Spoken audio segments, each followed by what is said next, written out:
Hi friends, namaste. Welcome to my channel. Okay, ಇವತ್ತು ಬಂದುಬಿಟ್ಟು HDFC bank telecalling job ತೊಗೊಂಡು ಬಂದಿದೆ. ಇದು ಬಂದುಬಿಟ್ಟು JP ನಗರ್ ಲೊಕೇಶನಲ್ಲಿ ಇರೋದು.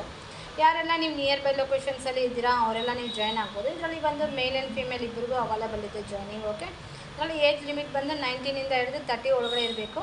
ಮಿನಿಮಮ್ ಕಂಪಲ್ಸರಿ ಡಿಗ್ರಿ ಆಗಿರಬೇಕು. ಡಿಗ್ರಿ ಆಗಿದ್ರೆ ಮಾತ್ರ ನಿಮಗೆ HDFC ಬ್ಯಾಂಕಲ್ಲಿ ನಿಮಗೆ ಜಾಬ್ ಸಿಗೋದು. ಓಕೆ, ಇದರಲ್ಲಿ ಬಂದು ಡೈರೆಕ್ಟ್ ಪೇರೆಲ್ಲ ಇರುತ್ತೆ. ನಿಮಗೇನು ಕಾಂಟ್ರಾಕ್ಟ್ ಬೇಸ್ ಹತ್ರ ಎಲ್ಲ ಏನೂ ಇರೋಲ್ಲ. ಸ್ಯಾಲ್ರಿ ಬಂದು ನಿಮಗೆ ಡಿಪೆಂಡ್ ಆಫ್ ಇಂಟರ್ವ್ಯೂ.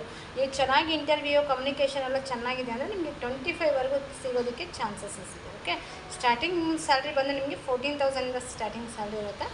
14 to 40ವರೆಗೂ ಇದೆ. ಓಕೆ, 14ರಿಂದ ಹಿಡಿದು ನಿಮಗೆ 40,000ವರೆಗೂ ಸ್ಯಾಲ್ರಿ ಪ್ಯಾಕೇಜಸ್ ಇದೆ. ಇದರಲ್ಲಿ ಏನು first shift, second shift, third shift ಅಥವಾ ರೊಟೇಟ್ ಶಿಫ್ಟ್ ಇರುತ್ತೆ. ಕಂಪನಿಯಿಂದ ಕ್ಯಾಬ್ ಫೆಸಿಲಿಟಿನೂ ಇರುತ್ತೆ ನಿಮಗೆ. ಓಕೆ, ಬ್ಯಾಂಕ್ ಕಡೆಯಿಂದ ಯಾರೆಲ್ಲ ನಿಯರ್ ಬೈ ಒಂದು 50 ಕಿಲೋಮೀಟ್ರ್ ಒಳಗಡೆ ಯಾರೆಲ್ಲ ಅಪ್ ಆ್ಯಂಡ್ ಡೌನ್ ಮಾಡ್ತೀರೋ ಅವ್ರಿಗೆ ಬಂದು ಕ್ಯಾಬ್ ಫೆಸಿಲಿಟಿನೂ ಕೊಡ್ತಾಯಿದ್ದಾರೆ.